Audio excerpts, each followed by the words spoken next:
आज की कहानी है रौनक की। रौनक जिसे बचपन से कुछ कर दिखाने का बड़ा शौक था। हर किसी काम में, हर किसी खेल में या फिर हर किसी म्यूजिकल इंस्ट्रूमेंट में उसके जैसा कोई नहीं था। उसके एरिया में हर कोई मिसाल दिया करता था, रौनक को देखो, रौनक को देखो। और इस रौनक को देखा के चक्कर में उसकी जो बैंड बजी हुई थी वो बस उसे ही पता है। बाहर से वो बहुत ही ज़्यादा स्ट्रिक्ट और पढ़ाकू टाइप का लड़का था, लेकिन अंदर से उसके दिल में एक हमेशा डर बैठा रहता था कि मैं कैसे अपनी पढ़ाई कंप्लीट करूं, कैसे मुझे फर्स्ट आना है।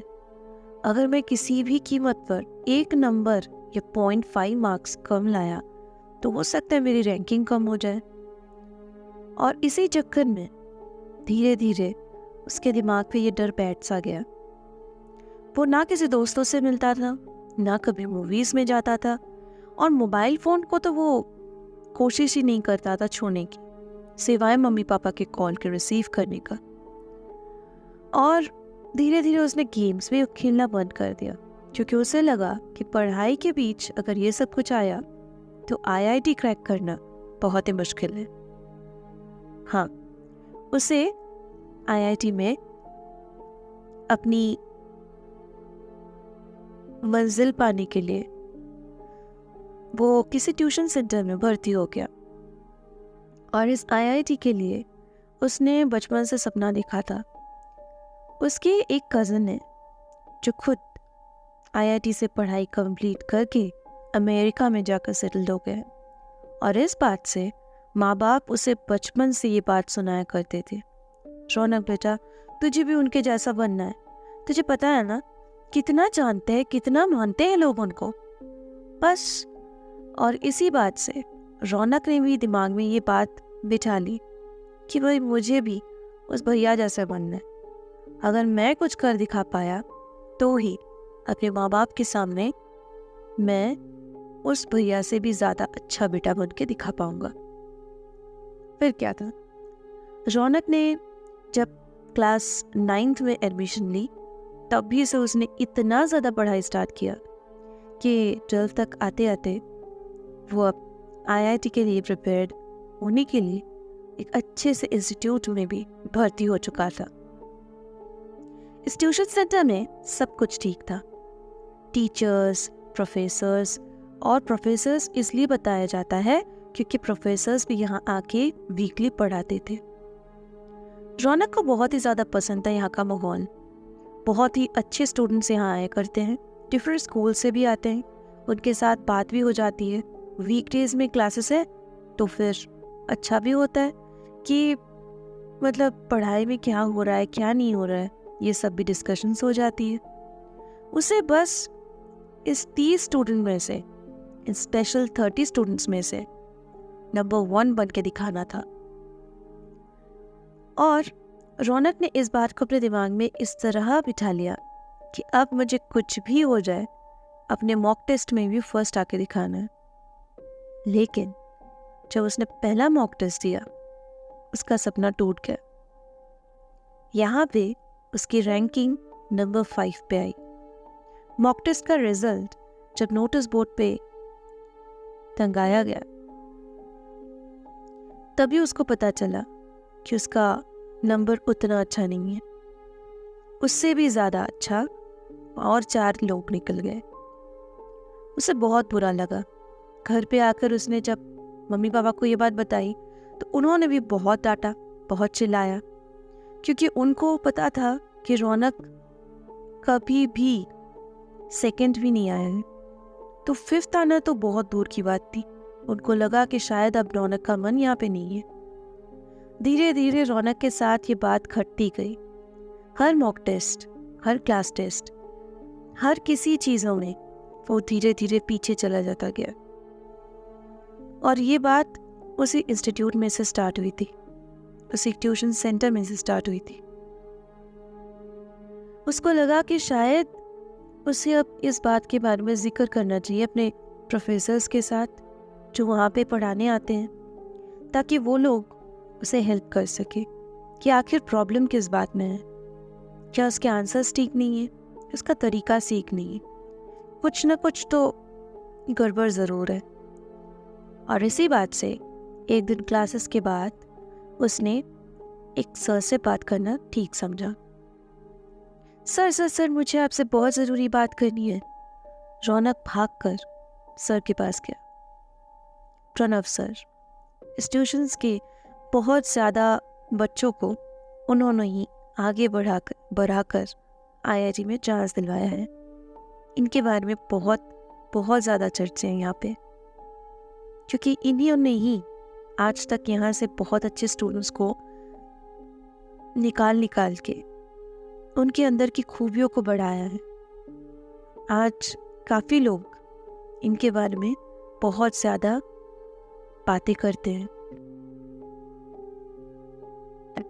इनकी एक स्पीच की कीमत इतनी ज़्यादा है कि रौनक को भगवान के मुंह से जैसे वाणी सुनने का मौका मिल जाता है।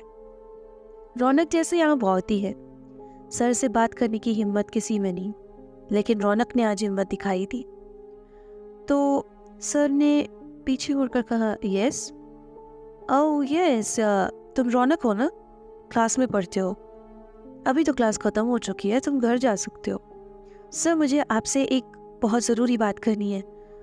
वो बात ये है कि मुझे ये जानना था कि रिसेंटली मेरी रैंकिंग बहुत पीछे जा रही है। मेरे नंबर्स बहुत कम आ रहे हैं। सर आप प्लीज़ मुझे रीज़न बताएंगे। रीज़न्स क्या हो सकते हैं? तुम अपने आंसर पेपर अच्छे से देख लो, वहाँ पे मैंने लिखा है कहाँ किसको क्या प्रॉब्लम है, और इस प्रॉब्लम्स को मैंने पहले भी सॉल्व किया है। ठीक है, कोई बात नहीं। अगर मॉक टेस्ट के बारे में तुम्हें कुछ और जानना है तो अपने दोस्तों से जिक्र करो। सर मुझे आपसे ही जानना है, और अगर आप मुझे क्लासेस के बाद ज़रा और टाइम देंगे तो रियली बहुत अच्छा होगा।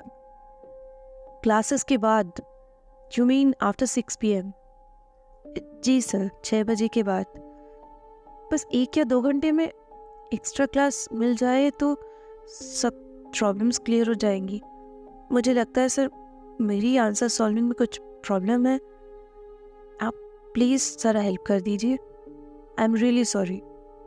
मैं तुम्हें इस बारे में कोई मदद नहीं कर सकता, सर ने गुस्से में आकर कहा। मगर क्यों सर? मैंने कुछ गलत कह दिया आपसे? तुमने कुछ गलत नहीं कहा है। बात दरअसल ये है कि 6 बजे के बाद इस ट्यूशन सेंटर में कोई नहीं रुकता, और इसीलिए ट्यूशन्स भी 5:30 को ख़त्म किया जाता है। लेकिन क्यों सर? क्यों, किस लिए, ये सब मैं तुम्हें नहीं बता सकता। सर प्लीज़, सर मुझे प्लीज़ मदद कर दीजिए।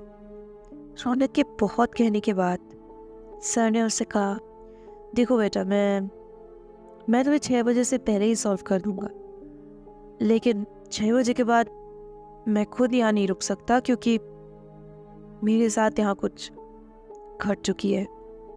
जी, क्या कर चुकी है सर? लीव इट, तुम क्लास में आ जाओ, कल बात करते। ये बोलकर सर फौरन वहाँ से चले गए। रौनक की यह बात बहुत खटकी। आखिर ऐसी क्या बात हो सकती है कि सर इतने ज़्यादा चिढ़ के गुस्से में आ गए? लेकिन धीरे धीरे रौनक ने इस बात को भुला दिया। फिर से पढ़ाई करने लगा, फिर से अच्छे से पढ़ाई करने लगा, और मॉक टेस्ट में 5th आने की जगह इस बार उसकी रैंकिंग 3rd आई। लेकिन फिर भी रौनक खुश नहीं था। उसके दिमाग में फिर से आया कि शायद अभी भी कहीं पे कोई गलती है। उसने फिर एक बार सोचा कि सर को जाकर रिक्वेस्ट करे ताकि सर उसे थोड़ा सा वक्त दे दे। Sir please sir, half an hour बस, उससे क्या हो जाएगा। आप प्लीज़ 6 बजे के बाद रुक जाइए। मैंने तुमसे पहले भी कहा है रौनक कि मैं यहाँ नहीं रुक सकता। नहीं मतलब नहीं। सर प्लीज़, मैंने कहा ना नहीं। सर क्यों आप ऐसा कर रहे हो मेरे साथ?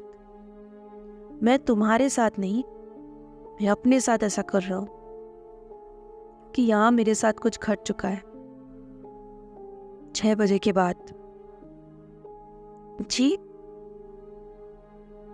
तुम जैसा ही कोई स्टूडेंट था यहाँ पे 1 साल पहले, मेरे बैच में पढ़ता था। बहुत अच्छा स्टूडेंट था, पढ़ाई लिखाई में अव्वल आता था। लेकिन उसके घर वालों की प्रेशर, पढ़ाई के प्रेशर की वजह से उसे बहुत सारे प्रॉब्लम्स थे। उसे भी मैं एक्स्ट्रा क्लासेस दिया करता था। जी सर। तो इससे मेरी प्रॉब्लम, तुम्हारे प्रॉब्लम का भी एक रिलेशन है इसके साथ। जी हाँ। करीब 7 महीने पहले मैं एक दिन क्लासेस के बाद यहाँ पे बैठा हुआ था इसी रूम में, और मॉक टेस्ट के कॉपीज चेक कर रहा था। वक्त ज़्यादा नहीं होती है घर पे, तो सोचा कि यहाँ बैठ के ही चेक कर लूं। लेकिन चेक करते करते अचानक मुझे लगा कि कोई दरवाजे के पास खड़ा है। पहली बार मैंने सर उठा के देखा तो वह कोई नहीं था। फिर मैं दोबारा इन्वॉल्व हो गया। एक बार फिर से मुझे लगा कि दरवाजे के पास कोई खड़ा है। फिर मैंने आंख उठाई, देखा तो एज यूजुअल कोई नहीं था। तीसरी बार भी मैंने सेम काम किया, लेकिन इस बार मेरी पेन हाथ से गिर गई और मैं पेन उठाने के लिए जैसे ही नीचे झुका, मुझे दरवाजे के पास एक परछाई दिखाई दी। किसी लड़के को देखा मैंने शायद। कॉरिडोर में लाइट नहीं जल रही थी, सो मुझे वो अच्छे से दिखा नहीं। मैंने पूछ लिया, कौन हो तुम? क्लासेस के बाद अभी भी यहाँ क्या कर रहे हो? कोई जवाब नहीं आया। मैंने दोबारा से एक ही बात पूछी, कौन हो तुम? नाम बताओ अपना। क्या कर रहे हो यहाँ पे? क्लासेस खत्म हो चुकी है, घर जाओ।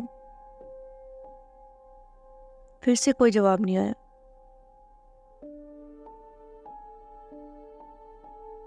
उसके बाद मैंने सोचा कि शायद उसे कुछ कहना हो मुझसे। मैंने पूछा, बोलो कौन हो तुम? क्या जानना है? कुछ बोलना है? वो स्टूडेंट धीरे धीरे दरवाजे से हट गया। मुझे बहुत अजीब लगा। मैं खड़ा हुआ और उसके पीछे पीछे जाने लगा, कि जैसे ही दरवाजे के बाहर आया मुझे कोई नहीं दिखा। मैंने पूरा इधर उधर देखा, हर रूम तो लॉक किया हुआ है। कॉरिडोर बहुत दूर तक, कोई भी नहीं था कॉरिडोर में। स्ट्रेंज, बहुत ज़्यादा स्ट्रेंज था वो। मैं दोबारा आके कमरे में बैठ गया, कॉपीज चेक कर रहा था। फिर से एक और बार मुझे लगा कि दरवाजे के पास कोई खड़ा है। फिर से मैंने देखा तो शायद वही लड़का खड़ा था। इस बार मैं कुछ बोला ही नहीं। वो लड़का बस खड़ा ही रह गया। क्या देख रहा था वो मुझ में, मुझे कुछ नहीं पता।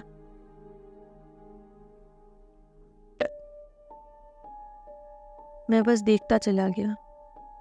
करीब 5 या 10 मिनट के बाद वो फिर से वापस चला गया कॉरिडोर की तरफ। इस बार मैं भागा उसके पीछे, और पीछे जाकर देखा तो वहां पे कोई नहीं था। मैं काफी डर गया।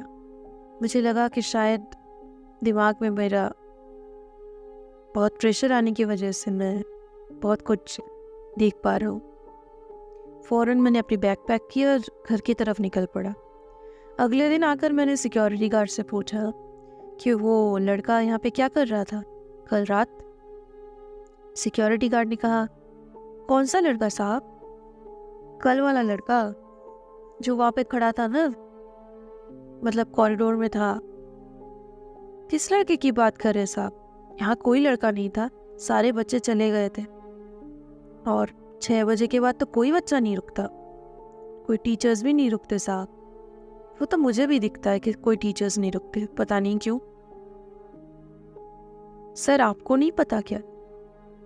क्या सर? वो 5 महीने पहले जो बैच हुआ करते थे ना आपका, शाम को क्लास लेते थे, उसमें एक बहुत ही गोरा चिट्टा लड़का था। कौन सा गोरा चिट्टा लड़का? अरे नाम क्या था उसका? हाँ राहुल। राहुल? अरे हाँ, वो तो पढ़ाई में बहुत अच्छा था। हाँ याद है मुझे, पढ़ाई में बहुत अच्छा लड़का था। लेकिन पता नहीं मॉक टेस्ट में उसको क्या हो जाता था, हर बार उसका मार्क्स कम। हाँ साहब, वो आखिरी मॉक टेस्ट आपने ली थी और उसके बाद आप छुट्टियों में चले गए थे कहीं वेकेशन में घूमने, है ना? हाँ, मॉक टेस्ट के बाद मैं रुक ही नहीं पाया, आंसर पेपर देकर चला गया था, तुम्हारे हाथों भिजवा दी थी ना। जी साहब। लेकिन राहुल की बात तुम क्यों कर रहे हो अचानक से? साहब, वो आखिरी मॉक टेस्ट जब हुआ ना, तो उसकी रैंकिंग बहुत खराब आई और मॉक टेस्ट के अगले ही हफ्ते एग्ज़ाम भी था ना, सच्चाई वाला, मतलब सच वाला जो एग्ज़ाम होता है। हाँ हाँ, एंट्रेंस टेस्ट। जी। तो वो लड़का काफ़ी डर गया। मॉक टेस्ट के बाद वो आपको बहुत ढूंढ रहा था, मुझे बोला मुझे सर से मिलना है, सर से मिलना है। मैंने कहा कि सर नहीं आ सकते, आंसर पेपर छोड़ गए। आपका नंबर मांगा, मैंने नंबर नहीं दी क्योंकि आपको परेशान कर सकता है। लेकिन पता नहीं उसको क्या हो गया सर, डर के मारे घर ही नहीं गया उस दिन, यहाँ पे रुका रहा 7-8 बजे तक, पता नहीं कब तक। लेकिन जब तक सब कुछ पता चला, सब खत्म हो चुका था। क्या मतलब? मतलब साहब, उसने जिस रूम में अब आप मतलब पढ़ाते हो ना, उसी रूम में पंखे से लटक कर अपनी जान दे दी। क्या? जी साहब, तब से 6 बजे के बाद यहाँ पे बहुतों ने उसको देखा है। क्या मतलब है? मतलब सब कहते हैं साहब, उसकी रूह भटकती हुई यहाँ पे दिखाई पड़ती है। ये पूरी कहानी बताकर प्रणव सर चुप हो गए और रौनक की तरफ देखकर बोले, रौनक बेटा, ये सारी कहानी मैं तुम्हें इसलिए बता रहा हूँ ताकि एक्स्ट्रा क्लासेस और ये जो एक्स्ट्रा प्रेशर तुम अपने ऊपर डाल रहे हो, ये मत डाला करो। पढ़ाई बहुत इम्पोर्टेंट चीज़ है, लेकिन उसके साथ साथ ये भी बात दिमाग में रखना कि यहाँ की रैंकिंग रियल रैंकिंग नहीं है। तो अगर कोशिश करो और फाइनल एग्ज़ाम तक देखो, वेट करो, तो हो सकता है तुम्हारा मार्क्स और भी अच्छा है। एक्स्ट्रा क्लासेस की बात मत करना, तुम्हें जो भी मदद चाहिए क्लासेस में ले लेना।